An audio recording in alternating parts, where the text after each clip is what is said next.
तो चलिए शुरू करते हैं आज की समरी को जोएल ऑस्टिन की किताब you can and you win से, मतलब आप कर सकते हैं और आप करेंगे।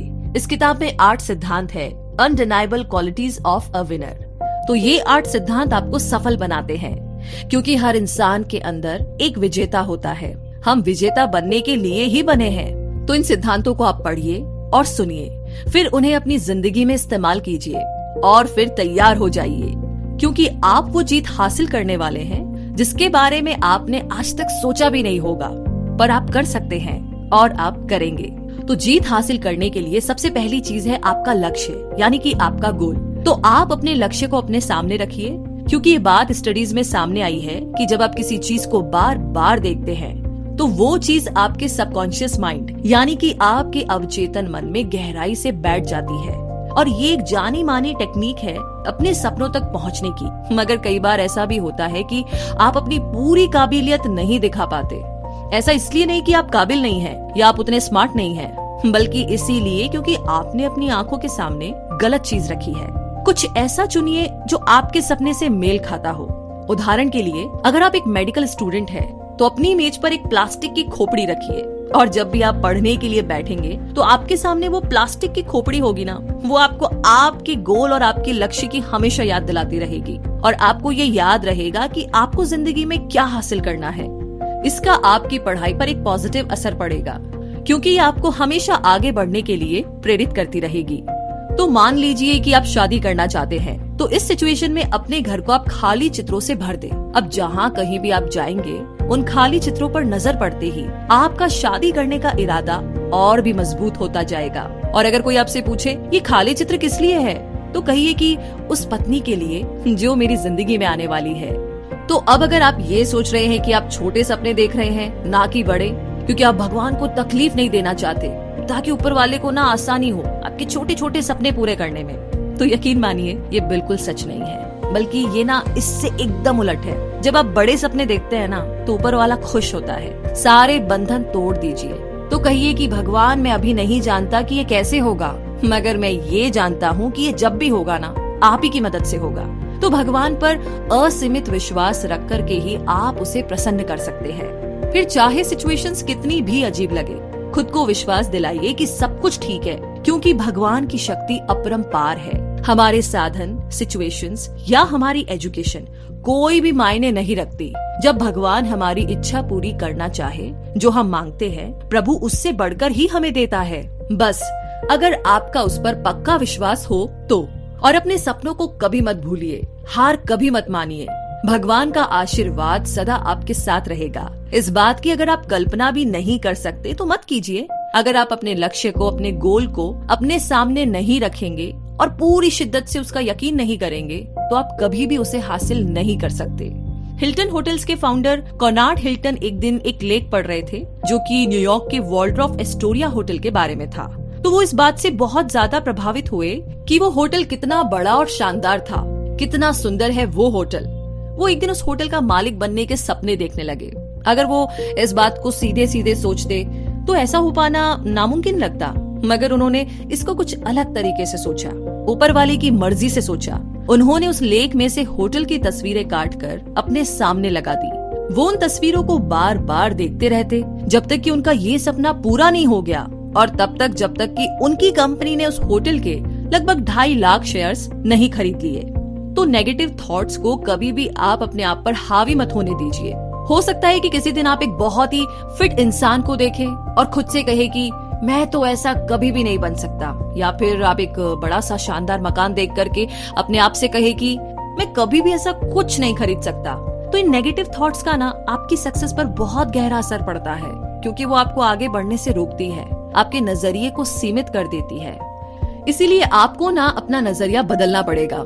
वैसे आगे एक छोटी सी कहानी है। एक बार ना एक आदमी था जो हमेशा से ही एक कलाकार बनने के सपने देखता था, मगर वो अंदर से टूटा हुआ और बेमकसद, जिसका कोई गोल ही नहीं है लाइफ में, कुछ ऐसा ही था। उसका परिवार इतना गरीब था कि वो लोग वैन में रह रहे थे। एक दिन वो इतना निराश हुआ कि वो अपनी पुरानी गाड़ी से एक पहाड़ की चोटी पर पहुंचा और नीचे झांक कर देखा। उसने कुछ ऐसा किया जिसके बारे में उसने कभी भी सोचा नहीं था। वो गाड़ी से उतरा और खुद के लिए एक $10 मिलियन का चेक लिखा अपनी अभिनय सेवा यानी कि अपनी एक्टिंग के लिए, क्योंकि 12 साल के बाद वो नौजवान जिम कैरी अपनी हर फिल्म के लिए 15 से 25 मिलियन डॉलर के लगभग पैसा कमा रहा था।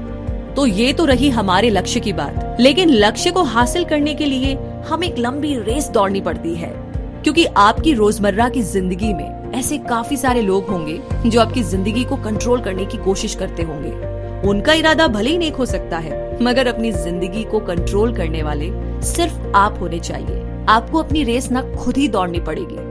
अगर आप अपनी सफलता की कहानी नहीं लिखेंगे तो कोई दूसरा आकर के लिख लेगा और फिर आपके लिए कुछ नहीं बचेगा। एक्चुअली में सबको खुश रखना ना नामुमकिन है, चाहे आप जो मर्जी कर लीजिए, आप सबको खुश नहीं रख सकते।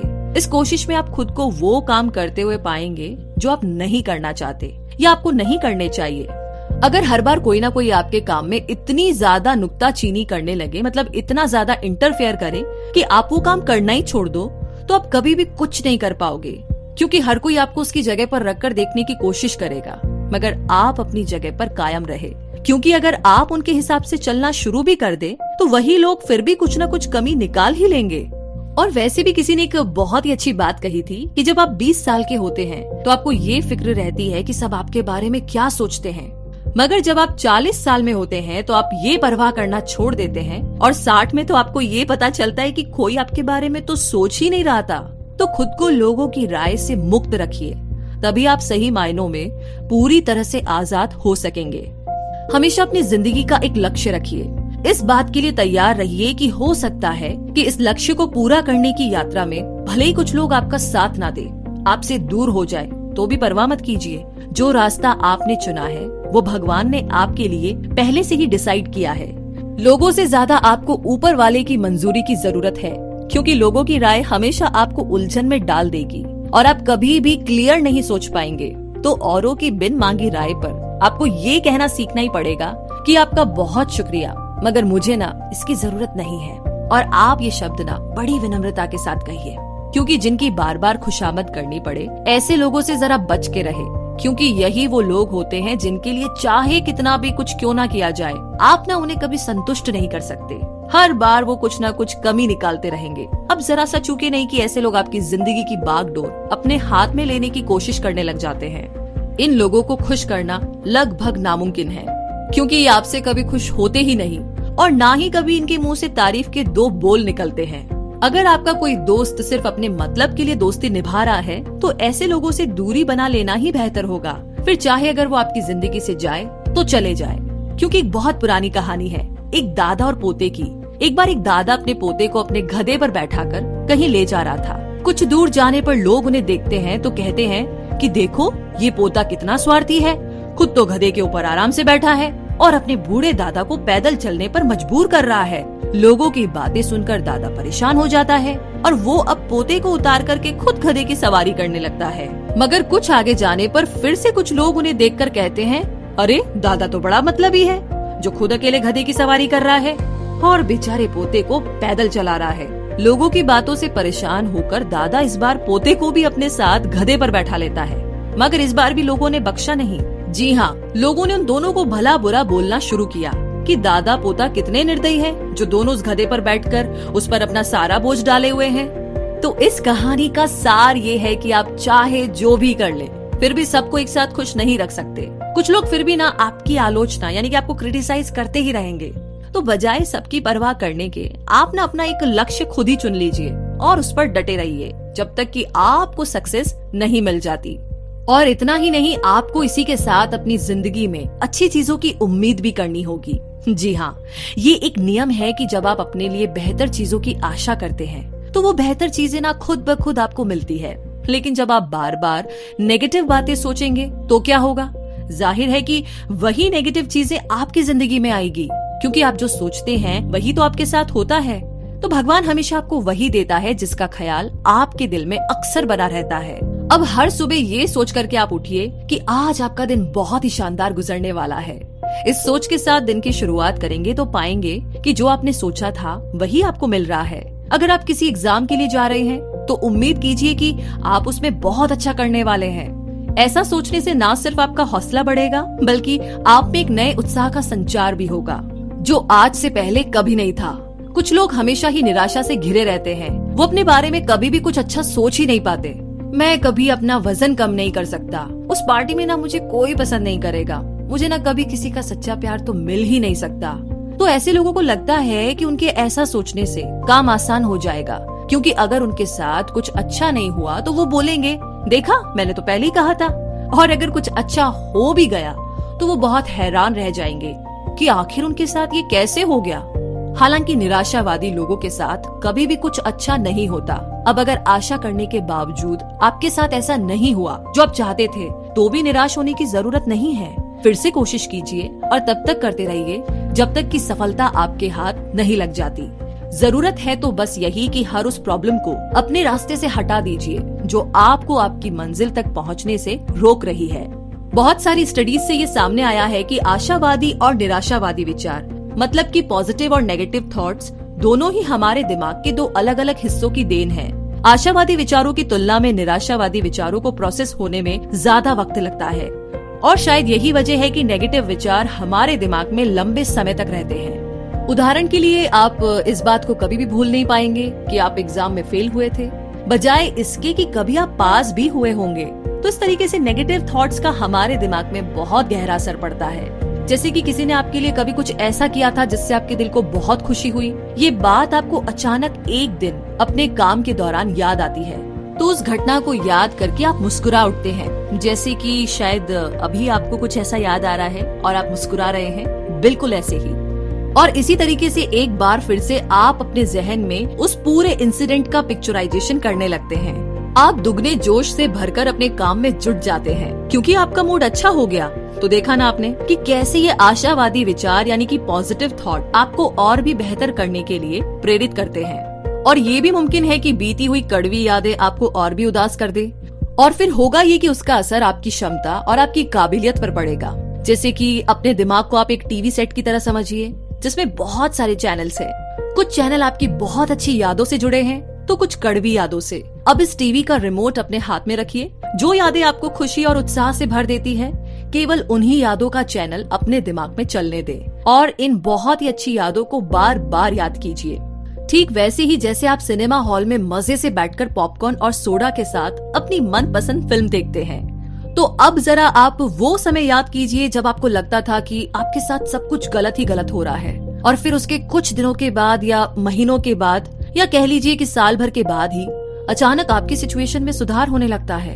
आप ये सोच करके हैरान हो जाते हैं कि किस तरीके से ऊपर वाले ने आपके लिए कठिन सिचुएशन में भी रास्ता ढूंढ ही निकाला है। तो याद कीजिए ऐसे कई निराशा भरे पल जब आप खुद से यही कहते हैं, मैं कभी भी इस मुसीबत से नहीं निकल पाऊंगा। आप बस इसी दुख में रहते हैं और फिर आप उस मुश्किल हालात को ऐसे पार कर लेते हैं जैसे कि वो कोई बड़ी बात थी ही नहीं। तो आइए अब जानते हैं आगे आकर्षक व्यक्तित्व वाली रचेल स्मिथ नाम की महिला, जो कि उस कार्य के लिए समर्पित थी जो विकासशील देशों के बच्चों की भलाई से संबंधित था। ये साल 2007 की बात है जब उन्होंने मिस यूनिवर्स प्रतियोगिता में भाग लिया था। प्रतियोगिता के दौरान स्टेज पर चलते हुए उनका बैलेंस बिगड़ा और वो अपने पीठ के बल गिर पड़ी। तो ये उनकी जिंदगी का एक बहुत ही शर्मनाक पल था। वहाँ उपस्थित लोगों की भीड़ उन पर हंसने लगी और गिरने का मजाक उड़ाने लगी। हालांकि वो तुरंत उठ करके खड़ी भी हो गई और उन्होंने अपनी रैंप वॉक पूरी की। उन्होंने वहाँ रखे सवालों के बक्से से अपने लिए एक पर्ची चुनी जिस पर लिखा था, अगर आपको अपना मनपसंद पल फिर से जीने को मिले तो वो क्या होगा। तो बिना किसी झिझक के उन्होंने जवाब दिया कि वो साउथ अफ्रीका में बिताए अपने उन पलों को फिर से जीना चाहेगी जब उनकी कोशिश से जरूरतमंद बच्चों के चेहरे पर मुस्कान आई थी। उस मुस्कान को दोबारा देखने के लिए ही वो उस वक्त में वापस जाना चाहेगी, बजाय इसके कि वो एक बार फिर से स्टेज पर बिना गिरे वॉक पूरी करे। तो आपने यहाँ देखा ना कि उन्होंने उस कड़वी याद को तुरंत ही अपने दिमाग से भुला दिया था और उन पलों को याद रखा था जिनसे उन्हें खुशी मिली। कहने का मतलब ये कि आपके पास रिप्लेस करने का ऑप्शन भी है। बुरी यादों को अच्छी यादों के साथ रिप्लेस कर सकते हैं। तो चलिए इसी के साथ थोड़ा और आगे बढ़ते हैं, जहाँ पर एक बात बहुत जरूरी है, हमेशा एक पॉजिटिव सोच रखें। एक विजेता की सबसे बड़ी खूबी होती है उसकी सकारात्मक सोच यानी कि पॉजिटिव सोच। ऐसे लोग जब सुबह उठते हैं तो उम्मीद से भरे एक खुशनुमा दिन की कल्पना करते हैं। अपने हर सफल कार्य के पीछे ऊपर वाले का शुक्रिया अदा करना नहीं भूलते। ऐसे लोग और उनका यही आशावादी रवैया उनके हर दिन को बेहतर बनाता है। अब जरा कल्पना कीजिए कि आप एक गाड़ी चला रहे हैं जिसका सारा कंट्रोल आपके हाथों में है। आप चाहे तो उसे आगे ले जाइए या पीछे, मगर उसके लिए ताकत बराबर ही लगेगी, है ना? तो ठीक उसी तरीके से हमारी जिंदगी की गाड़ी भी चलती है। अब ये आपके हाथ में है कि आप उसे अपने पॉजिटिव थॉट से आगे बढ़ाएं या फिर नेगेटिव थॉट से भरकर कामयाबी की दौड़ में बहुत पीछे रह जाए। हम में से बहुत से ऐसे लोग हैं जो अपनी हर असफलता का दोष सिचुएशंस पर डाल देते हैं। आप उन्हें अक्सर ये कहते हुए सुन सकते हैं कि मेरा बचपन तो बहुत ही अभावों में बीता, इसीलिए ना मैं ये कर नहीं पाया, या फिर उनकी बीमारी ने उन्हें चिड़चिड़ा बना दिया। मगर ये सारे बहाने हैं सफलता हासिल ना कर पाने के। आपको ना ऐसे कई लोगों के उदाहरण मिल जाएंगे जिन्होंने गरीबी और अभावों में पैदा होकर भी अपनी सफलता के झंडे गाड़े हैं। आप लोगों के दो ग्रुप लीजिए, उनमें से एक ग्रुप के लोग आशावादी हैं, यानी कि पॉजिटिव सोचने वाले, और जो दूसरा ग्रुप है उसके लोग हैं निराशावादी, यानी कि नेगेटिव सोच वाले। अब सिचुएशन चाहे जो भी हो, उन दोनों ग्रुप्स के लोगों के सामने एक जैसी ही चुनौतियां रखे। अब आप जब रिजल्ट देखेंगे तो हैरान रह जाएंगे।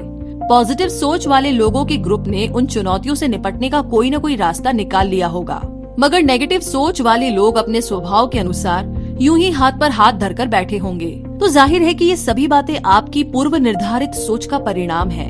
आप खुश रहेंगे या दुखी, ये निर्भर करता है किसी भी सिचुएशन में आने वाली प्रॉब्लम्स को सॉल्व करने की आपकी सोच पर, क्योंकि सिचुएशंस कभी भी मुख्य कारण नहीं होती, कारण बनते हैं हमारे अपने विचार से। तो ये आप पर निर्भर है कि आप अपने दिन की शुरुआत किस तरीके से करना चाहते हैं। एक व्यक्ति सुबह उठकर कहता है गुड मॉर्निंग, शुक्रिया भगवान आज के दिन के लिए। वहीं दूसरा व्यक्ति बोलता है ओहो सुबह हो गई है। तो अब आप खुद ही डिसाइड कर लीजिए कि आप इनमें से कौन सा व्यक्ति बनना चाहते हैं। जो बातें आपके कंट्रोल से बाहर है उन्हें कभी भी अपनी खुशियों या ना खुशी की वजह मत बनने दीजिए, और ना ही इस बात को कि लोग आपके साथ कैसा व्यवहार करते हैं या फिर सड़क पर ट्रैफिक जैसी मामूली बातों पर विचार कीजिए। जो चीजें आपके बस में नहीं है उन्हें स्वीकार करना सीख लीजिए, क्योंकि कुछ बातें परिस्थितियां कभी नहीं बदलती। तो बेहतर है कि उनके बारे में परेशान होना छोड़ दिया जाए। बेहतर है कि आप पहले से ही सोच लीजिए कि हर हाल में आज आपका दिन बहुत अच्छा गुजरने वाला है, क्योंकि जीतना आपके खून में शामिल है। और वैसे भी ऊपर वाले ने आपको जीतने के लिए ही तो बनाया है, ना कि एक मामूली जिंदगी जीने के लिए। अगर भगवान आपको पहले से ही आपकी जीत का रास्ता दिखा दे या वो मौके आपके सामने खोल दे जो आपको कामयाबी तक ले जाए, तो जाहिर सी बात है कि आप अपनी जीत के प्रति पूरी तरीके से आश्वस्त रहेंगे और हर पल उत्साह के साथ बिताएंगे। मगर ये असल जिंदगी में कहाँ होता है। फ्यूचर में क्या होने वाला है ये तो कोई भी नहीं जानता, लेकिन फिर भी इस बात पर पूरा यकीन करते हैं कि ऊपर वाले ने आपके लिए कुछ बेहतर ही सोचा होगा। अब अगर इसके बावजूद भी किसी कारण से आपको अपनी मनचाही चीज नहीं मिली, तो ये कहना शुरू मत कीजिए कि मुझे तो पहले ही पता था कि कामयाबी मेरे नसीब में नहीं है। बजाय इसके आप ये कहिए शायद भगवान की कुछ और इच्छा होगी, शायद उसने मेरे लिए ना कुछ बेहतर सोचा होगा। तो बस हमेशा अपने विचारों पर ध्यान दीजिए कि वो किस तरीके से किस और जा रहे हैं। हार और असफलता के बारे में सोचना आपको हार का मुंह ही दिखाएगा। हो सकता है कि आपकी यही नेगेटिव सोच आपकी जिंदगी में सच्चे प्यार को आने ही ना दे रही हो, क्योंकि नेगेटिव सोच आपके उत्साह को कम कर देती है और आपके भीतर रोगों से लड़ने की क्षमता धीरे धीरे कम होती जाती है, जिससे कि बहुत सारे रोग आपको घेर लेते हैं। कैंसर के पेशेंट्स के इलाज में एक बहुत महत्वपूर्ण हिस्सा इलाज के प्रति उनका रवैया भी है। उनके इस खतरनाक बीमारी से लड़ने का जज्बा भी कहीं न कहीं उनकी रोग प्रतिरोधक क्षमता को बढ़ाने में मदद करता है। ऐसे लोगों के लिए जीने की संभावना बढ़ जाती है जो कैंसर की घातक बीमारी को हराकर एक स्वस्थ जीवन जीने की कल्पना करते हैं। तो अगर कोई कैंसर रोगी अपनी बीमारी से घबराकर जीने की आशा ही छोड़ दे, तो उसका प्रभाव जरूर उसके इलाज पर भी पड़ता है। मरने से पहले ही जिंदगी से हार मान लेना समस्या का समाधान नहीं है। इसका एक बहुत अच्छा उदाहरण है। एक वैज्ञानिक प्रयोग के लिए डॉक्टर्स ने रोगियों को 2 ग्रुप्स में बांट दिया। दोनों ग्रुप्स के रोगियों के घुटने जवाब दे चुके थे, जिन्हें सर्जरी की जरूरत थी। डॉक्टर्स ने सर्जरी केवल पहले ग्रुप पर की और दूसरे ग्रुप के लोगों को बेहोश करके उनके घुटनों पर कुछ ऐसे कट के निशान लगा दिए, जिनसे कि उन्हें सर्जरी हो जाने का यकीन हो। करीब 2 साल बाद ये चौंकाने वाली बात सामने आई कि पहले ग्रुप के रोगियों की तरह ही दूसरे ग्रुप के रोगियों ने भी अपने घुटनों की तकलीफ से निजात पाने की जानकारी दी। हालांकि उनके घुटनों की सर्जरी तो कभी हुई नहीं थी, और उससे बढ़कर हैरानी की बात तो ये थी कि जांच करने पर उनके घुटने पहले से बेहतर सिचुएशन में मिले। और ये सब इसलिए हुआ क्योंकि उन्हें अपने स्वस्थ हो जाने का पूरा विश्वास हो गया था। तो चाहे जो कुछ भी हो, हमेशा अपना बेहतर देने की कोशिश करें। क्योंकि एक एवरेज इंसान बनकर के रहने की बजाय सबसे बेहतर बनने का प्रयास करें और एक आम इंसान बनकर रहना भूल जाइए। आप आम जिंदगी जीने के लिए पैदा नहीं हुए हैं। हमेशा कोशिश कीजिए कि आप अपना बेहतरीन दें, क्योंकि ये जरूरी नहीं कि हर बार अपने मकसद में आप सफल रहे। फिर भी आपको तसल्ली होगी कि आपने बेहतरीन करने की कोशिश तो की। अगर आपको 1 मील दूर जाना है तो 2 मील चलिए। जो आपसे उम्मीद है उससे बढ़कर कीजिए। इसके लिए आप अपने लक्ष्य को, अपने गोल को अपने सामने रख सकते हैं और फिर एक पॉजिटिव एटीट्यूड के साथ अपनी जीत का विश्वास कीजिए। लेकिन जीत की दिशा में ये आपका पहला कदम ही होगा। आपका असली मकसद तो उसके बाद शुरू होगा। उन बातों को अमल में लाइए जो आपको मंजिल तक पहुंचने में मदद करेगी। कोशिश कीजिए अपने रोजाना समय से 10 मिनट पहले उठने की, काम पर 5 मिनट पहले पहुंचने की। 30 मिनट काम करने के बाद काम से थककर ना बैठे। सफलता और काम में तरक्की हासिल करने का यही एक रास्ता है। आज जिस दौर में हम रह रहे हैं वहाँ कंपटीशन इतना ज्यादा है कि अगर हम कड़ी मेहनत नहीं करेंगे तो नई चीजें नहीं सीखेंगे, खुद में सुधार नहीं लाएंगे तो सफलता की इस दौड़ में बहुत पीछे रह जाएंगे। हर रोज सोने से पहले अपने पूरे दिन भर को याद कीजिए। खुद से सवाल कीजिए, क्या मैं साधारण हूँ या कुछ बेहतर करने की कोशिश कर रहा हूँ? कुछ ऐसी जगहों में जहाँ पीने का पानी बिल्कुल भी उपलब्ध नहीं है, वहाँ पर भी लोगों ने उस जगह को बिल्कुल साफ सुथरा बना कर रखा है। ऐसा क्यों?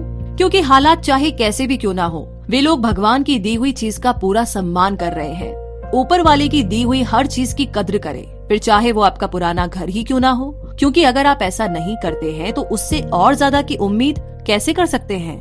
जरूरी नहीं कि करोड़ों रुपए अपने पुराने घर में खर्च करें या खुद पर, चाहे कम में ही सही, मगर उसका ध्यान रखें। आप चाहे जो भी करें पूरे दिल से करें, जिससे कि भीड़ में आपकी सबसे अलग पहचान बने।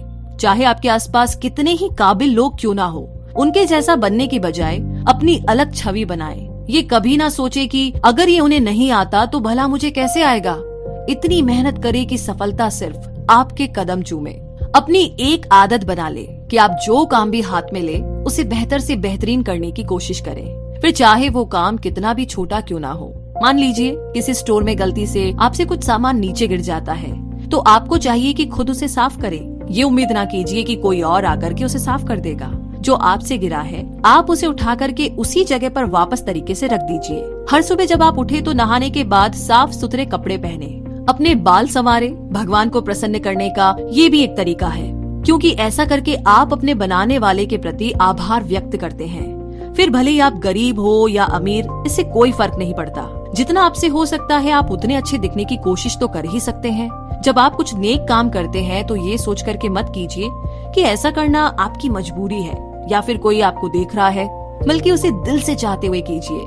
क्योंकि कुछ ऐसे काम जो आपको ना चाहते हुए करने पड़ते हैं, उन्हें भी ये सोचकर कीजिए कि भगवान के नाम पर आप वो कर रहे हैं। यकीन मानिए एक ना एक दिन ना भगवान आपको इसका इनाम जरूर देगा। जॉयल इस किताब के लेखक पहले एक चर्च में पेस्टर हुआ करते थे। एक दिन जब वो पार्किंग लॉट में अपनी कार पार्क कर रहे थे, तब कार का दरवाजा खोलते समय उसमें रखा कचरे का डब्बा नीचे गिर पड़ा।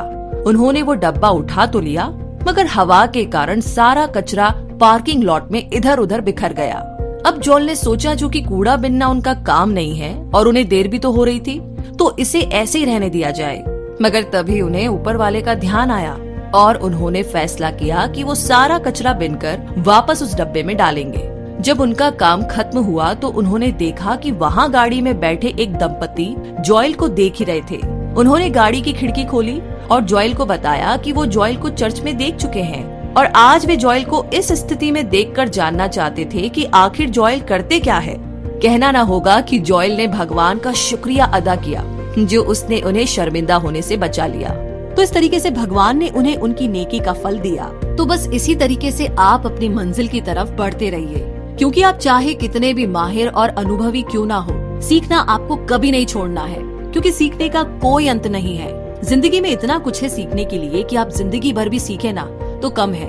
कई लोग सोचते हैं कि एक बार स्कूल या कॉलेज की पढ़ाई पूरी हो जाने के बाद उन्हें कुछ और सीखने की जरूरत नहीं है, कुछ नया पढ़ने की जरूरत भी नहीं है। तो क्या आप जो कुछ भी सीखते हैं क्या वो सिर्फ स्कूल तक ही सीमित है? नहीं ना, बिल्कुल नहीं, क्योंकि सीखना कभी नहीं खत्म होता। ऐसी कई चीजें होगी जो आपने अब तक नहीं सीखी होगी। अगर आप में कोई हुनर है तो उसे अभ्यास से और निखारिए, क्योंकि जब आप सीखना छोड़ देते हैं तो आप अपने हुनर को खोने लगते हैं जो भगवान ने आपको आशीर्वाद स्वरूप दिया है। जिंदगी में हर चीज अभ्यास से ही सीखी जाती है। बार बार अभ्यास कीजिए, मगर रुकिए नहीं। अगर आपने अभ्यास करना छोड़ दिया तो जहाँ आप आज हैं, अगले साल भी बस वहीं के वहीं रह जाएंगे। आप नहीं तो कोई और आपसे आगे निकल जाएगा और आपको पूरे 1 साल के लिए पछाड़ देगा। आप चाहे जो भी हो, एक टीचर, डॉक्टर, इंजीनियर या फिर कोई मामूली कामगार या फिर एक स्टूडेंट ही क्यों ना हो, खुद को आगे बढ़ने से ना कभी मत रोकिए, क्योंकि आपकी जिम्मेदारी ना सिर्फ अपने और अपने परिवार के प्रति बल्कि उस ऊपर वाले के प्रति भी एक जिम्मेदारी है। दुनिया तेजी से बदल रही है और आपको इसके साथ कदम मिलाकर चलना ही पड़ेगा। जब भगवान ने अपने बंदे चुने तो उसने उनके सामने बहुत सारी कठिन चुनौतियाँ रखी। वो चुनौतियाँ थी सीखने की, ज्ञान अर्जित करने की, ना कि यूं ही खाली बैठने की। तो यही बात हम पर भी लागू होती है कि हम जिंदगी में कुछ ना कुछ सीखते रहे, नया करते रहे, और जिंदगी का भी यही उसूल है। आप हमेशा एक बच्चा बनकर नहीं रहते, आप बड़े होते हैं, आपकी बॉडी की बनावट बदलती है और धीरे धीरे वक्त के साथ आपकी दिमागी क्षमता भी बढ़ती जाती है। तो अब यदि आप अपने काम से ये सोचकर खुश नहीं हैं कि इससे आपको कुछ सीखने को नहीं मिलेगा, आप वो नौकरी छोड़ने की सोच रहे हो मगर ऐसा कर नहीं पाते हो, तो यकीन मानिए आप जिंदगी में कभी आगे नहीं बढ़ सकते। आप वहीं के वहीं रह जाएंगे। और अगर जॉब नहीं छोड़ सकते तो मत छोड़िए, मगर साथ साथ आप वो कीजिए जो आप करना चाहते हैं। अपनी काबिलियत को निखारिए, बेहतर से बेहतरीन करते जाइए, जिंदगी को नए एक्सपीरियंस के साथ गुजारिए। अपना वजन कम करना चाहते हैं तो कीजिए, कुछ भी कीजिए, मगर कोशिश करना मत छोड़िए।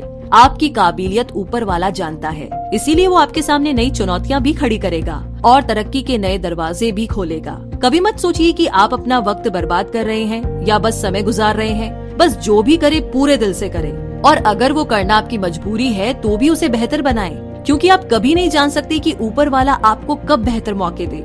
दिन के 24 घंटे में से बस 2 घंटे अपने लिए निकालिए। इस वक्त में आप नई चीजें सीखें, अपने हुनर को निखारें। मान लीजिए कि आप डॉक्टर हैं, तो अपने पेशे से जुड़ी हुई सारी चीजें पढ़िए, इलाज के अलग अलग तरीकों का अभ्यास करें। खतरे मोल लेने से डरे नहीं, क्योंकि आपके पास खोने के लिए सिर्फ डर है।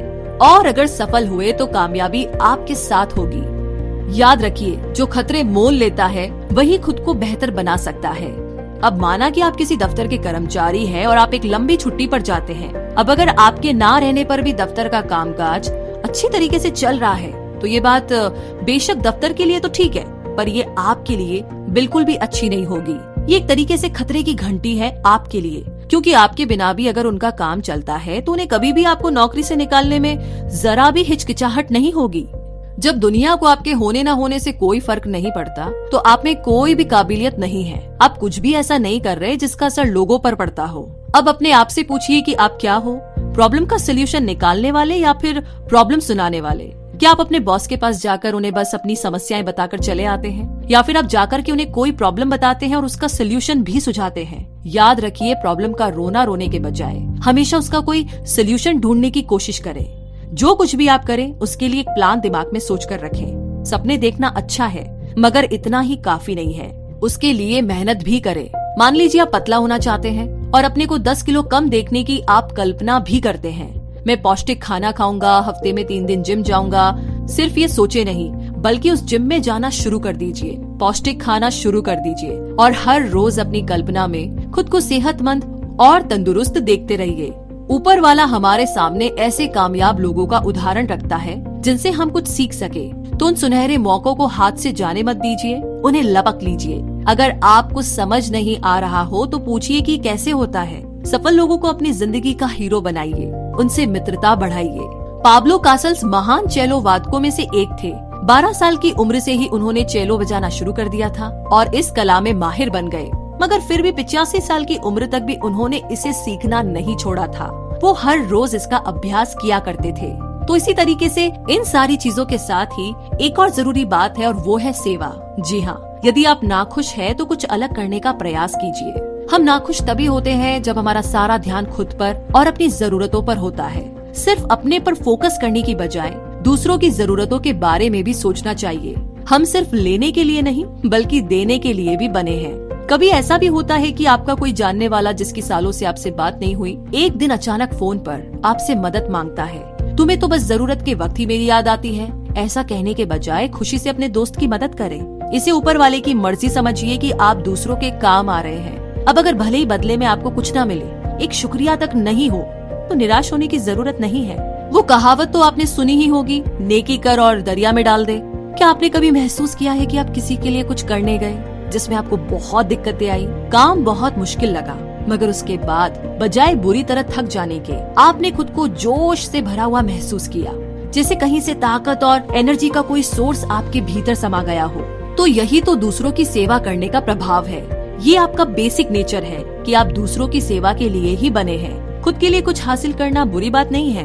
अपने लिए बड़ा घर, ऐशो आराम की चीजें खरीदे, मगर साथ ही सेवा भावी बनकर दूसरों की मदद भी करें। अगर आप थके हुए हैं या उदास हैं, तो औरों को कुछ ऐसा बोलिए जो कि उन्हें अच्छा लगे, उन्हें प्रेरित करे। उनसे कहिए कि वे बहुत अच्छे लग रहे हैं, या फिर जो उन्होंने किया वो बहुत ही प्रभावशाली था। उन्हें सराहिए, उन्हें अच्छा लगेगा, लेकिन साथ ही इसका असर आपकी आत्मा पर भी गहरे रूप से पड़ेगा। क्योंकि सेवा करने से मतलब सिर्फ आपके दोस्त या सहयोगी ही नहीं, बल्कि वो तमाम लोग हैं जो आपकी जिंदगी में शामिल है। जैसे कभी अपनी पत्नी की घर साफ करने में आप मदद कर सकते हैं, उसके लिए बर्तन साफ कर दीजिए, कपड़े धोकर सुखा दीजिए, बिल भर दीजिए, लॉन की सफाई कर दीजिए। क्योंकि वो आपकी पत्नी है तो आपका फर्ज है कि आप उसकी मदद करें। अगर आप ये सोचते हैं कि घर का काम तो सिर्फ पत्नी ही करेगी और इसीलिए तो शादी की जाती है, तो आपको पत्नी की नहीं, एक नौकरानी की जरूरत है। आप काम के लिए तो किसी को भी पैसे देकर रख सकते हैं, मगर अपनी जिंदगी के सुख दुख बांटने के लिए आपको एक जीवन साथी चाहिए, आपको एक पार्टनर चाहिए। किसी दिन सुबह उससे पहले उठकर उसके लिए नाश्ता बना दीजिए, उसकी तारीफ कीजिए कि वो कितनी मेहनत करती है। उसे ये बताइए कि आप उसे कितना प्यार करते हैं। यकीन मानिए वो खुशी से झूम उठेगी और बदले में आपको भी ढेर सारी खुशियाँ देगी। गरीबों और बेसहारों की मदद करने वाले लोग भगवान के बहुत प्रिय होते हैं। जब आप किसी अनाथ को भोजन देते हैं ना, तो उसके चेहरे की मुस्कुराहट आप कभी नहीं भूल सकते। अपने दिन की शुरुआत अगर लोगों की मदद से करेंगे तो आपका पूरा दिन सुकून से बीतेगा। आप औरों को खुश करके ही खुद की परेशानियां भूल जाते हैं। किसी की मदद करने से जो तसल्ली दिल को मिलती है, उसका तो कहना ही क्या। जैसे कि बूढ़े दंपत्ति हमेशा दूसरों की मदद को तैयार रहते हैं। एक बार ऐसा ही एक नेक काम करने के बाद वो दंपत्ति साउथ अफ्रीका से लौट रहे थे। जिस जहाज में वो लोग सफर कर रहे थे, उसमें प्रेसिडेंट टेडी रूजवेल्ट भी थे, जो अफ्रीका में अपने शिकार के दौरे से लौट रहे थे। जब जहाज बंदरगाह में रुका तो वहाँ लोगों की भीड़ प्रेसिडेंट रूजवेल्ट का स्वागत करने के लिए खड़ी थी। सब उनके लिए नारे लगा रहे थे। इन बूढ़े दंपत्ति को इस बात का बहुत बुरा लगा। वो सोचने लगे कि लोगों की भलाई करने के बाद भी कोई उनकी तारीफ नहीं कर रहा, उनका स्वागत नहीं किया गया, लोग उनके नेक काम को और उन्हें भूल जाएंगे। मगर सच तो ये है कि भले ही लोगों ने उन्हें भुला दिया, मगर भगवान की अदालत में उन्हें कभी भुलाया नहीं जाएगा। उन्हें उनकी नेकी का इनाम ऊपर वाला स्वर्ग में जरूर देगा। तो इसी तरीके से सेवा भाव के साथ पैशनेट रहना भी जरूरी है। खुद से एक सवाल कीजिए, क्या मैं जीवित हूँ? इस बात का मतलब सिर्फ जिंदा रहने और खाना खाने से नहीं है। इस बात को गहराई से सोच कर देखिए, आपके क्या लक्ष्य है, आपने अब तक क्या हासिल किया, जीवन के प्रति आपका क्या नजरिया है। क्योंकि इन्हीं सब बातों से निर्धारित होगा कि सही अर्थों में जिंदगी के मायने आखिर क्या है। भगवान ने आखिर कुछ सोच करके ही हमें इस धरती पर भेजा है कि हम अपनी जिंदगी में कुछ अर्थपूर्ण करें और तरक्की की राह में आगे बढ़े। अध्ययन से पता चला कि जोशीले लोग हमेशा बेहतर कार्य करते हैं। औरों की तुलना में उनकी तरक्की भी जल्दी ही होती है और ज्यादातर वो खुशहाल जीवन जीते हैं। आपको अपनी जिंदगी में एक जोश की जरूरत है जो आगे बढ़ने के लिए बहुत जरूरी है। अगर आपके पास बहुत ज्यादा नहीं है तो भी ऊपर वाले का धन्यवाद करते हुए हर पल को जोश के साथ जिए। आप जिंदा है, बिना तकलीफ के आपकी सांसें चल रही है। आप चल सकते हैं, देख सकते हैं, सोच सकते हैं और तंदुरुस्त है। तो क्या ये सब काफी नहीं है ऊपर वाले का शुक्रिया अदा करने के लिए? मान लीजिए कि आप कभी सड़क दुर्घटना की शिकार हो जाते हैं। आपकी गाड़ी बुरी तरीके से पिचक कर कबाड़ बन गई, मगर आप बच गए। आपको बस मामूली चोट आई, तो इस बात का शुक्र मनाइए कि ऊपर वाले की मेहरबानी आप पर थी, जो आप बाल बाल बचे। गाड़ी गई तो गई, मगर जान तो बची। भगवान की दी हुई हर चीज को नेमत मानिए, उसकी कद्र कीजिए। जब भगवान ने आपको एक पत्नी दी, आप खुश थे कि भगवान की कृपा आप पर हुई, तो अब उसी पत्नी का सम्मान कीजिए, उसका ध्यान रखिए, क्योंकि वो आपको भगवान का दिया हुआ तोहफा है। अगर पत्नी की कोई बात पसंद ना आए तो ये मत सोचिए कि भगवान ने मुझे ऐसी पत्नी क्यों दी है, बल्कि शुक्र मनाइए कि आपकी पत्नी आपके लिए इतना कुछ करती है, आपके सुख दुख में साथ देती है। जब आप बीमार पड़ते हैं तो वही आपकी सेवा करती है। जो कुछ भी आप करें उसे 100% दिल से करें। कमियां ढूंढने के बजाय अपने इरादों पर कायम रहे। जो आपको करना अच्छा नहीं लगता, मसलन कपड़े धोना या और कोई काम, तो उसे दुखी मन से ना करे, बल्कि भगवान के लिए पूरे मन से करे। मैंने ना एक बार एक पुलिस ऑफिसर को देखा जो शहर के सबसे बिजी चौराहों पर ट्रैफिक कंट्रोल कर रहा था। मैंने देखा कि उसके हाथ हवा में लहरा रहे थे और वाहनों को निर्देश देते हुए वो एक तरह से नाच ही रहा था। उसके काम करने का ढंग इतना निराला था कि कुछ गाड़ी वाले उसे सड़क के किनारे रुककर उसे ही देखने लगे। उसने एक तरीके से वहाँ पर मनोरंजन का माहौल पैदा कर दिया था। ट्रैफिक कंट्रोल जैसे उबाऊ काम को भी वो दिलचस्प तरीके से कर रहा था। तो कभी दूसरों जैसा बनने की मत सोचिए, जो आप है उसी में बेहतरी लाइए। इस बात को मानिए कि भगवान ने आपको बहुत यूनिक बनाया है। हो सकता है कि आप में कोई ऐसी खासियत हो जिसके लिए लोग तरसते हो। और सबसे बड़ी बात, सार्थक करिए, उपयोगी बनिए, क्योंकि कुछ ऐसा करना जिसका कोई उपयोग हो आपको जोशीला बनाए रखेगा। आखिरकार सबको एक दिन इस दुनिया से जाना ही है, मगर जो लोग अपनी जिंदगी का उपयोग नहीं जानते, जीते जी मर जाते हैं। ना तो वो अपना भला कर पाते हैं और ना ही दूसरों के काम आ पाते हैं। जो मौके आपने गंवाए हैं उन्हें भूल जाइए। जिंदगी आपको और कई मौके देगी। आप पीछे देखकर गाड़ी नहीं चला सकते, तो उसी तरह बीते वक्त को याद करते रहने से आप आगे नहीं बढ़ सकते। हम सभी अपनी जिंदगी में कभी न कभी पछतावे और नाकामयाबी के दौर से गुजरते हैं, मगर उन बीती बातों पर धूल डालकर आगे की ओर देखें। एक 40 साल की महिला की ओपन हार्ट सर्जरी हुई। ये एक बहुत ही कॉम्प्लिकेटेड प्रोसेस था। फिर भी हर साल लगभग 2.25 लाख से भी ज्यादा ओपन हार्ट सर्जरीज होती है। सर्जरी हो जाने के बाद उस महिला का दिल नहीं धड़का, यहाँ तक कि खास दवाइयों का असर भी नहीं हुआ। सर्जन ने हर संभव कोशिश की, मगर वो दिल को दोबारा धड़काने में असफल रहा। वो इसे मरीज का भाग्य समझकर हार मानने ही वाला था कि उसने एक अंतिम बार कोशिश की। वो उस महिला के कानों में फुसफुसाया, मैं तुम्हारे लिए वो सब कुछ कर चुका हूँ जो मेरे हाथ में था। अब मैं चाहता हूँ कि तुम अपने दिल को धड़कने के लिए बोलो। सर्जन के ऐसा कहते ही अचानक जैसे एक चमत्कार हुआ। महिला के दिल ने धड़कना फिर से शुरू कर दिया। ये उस महिला के विश्वास की ही शक्ति थी जिसने उसे दोबारा जीवन दिया। और ऐसे एक नहीं, बहुत सारे उदाहरण हैं। तो इसी के साथ ये summary you can and you will यहीं पर समाप्त होती है। और दोस्तों, रिव्यू सेक्शन में जरूर लिख करके हमें बताइएगा कि आपको ये समरी कैसी लगी और अगले हफ्ते आप कौन सी समरी सुनना चाहेंगे। अगर आपको हमारी मेहनत पसंद आई, साथ इन शब्दों ने अगर आपके दिल को छुआ, तो आप हमें अपना प्यार दिखा सकते हैं।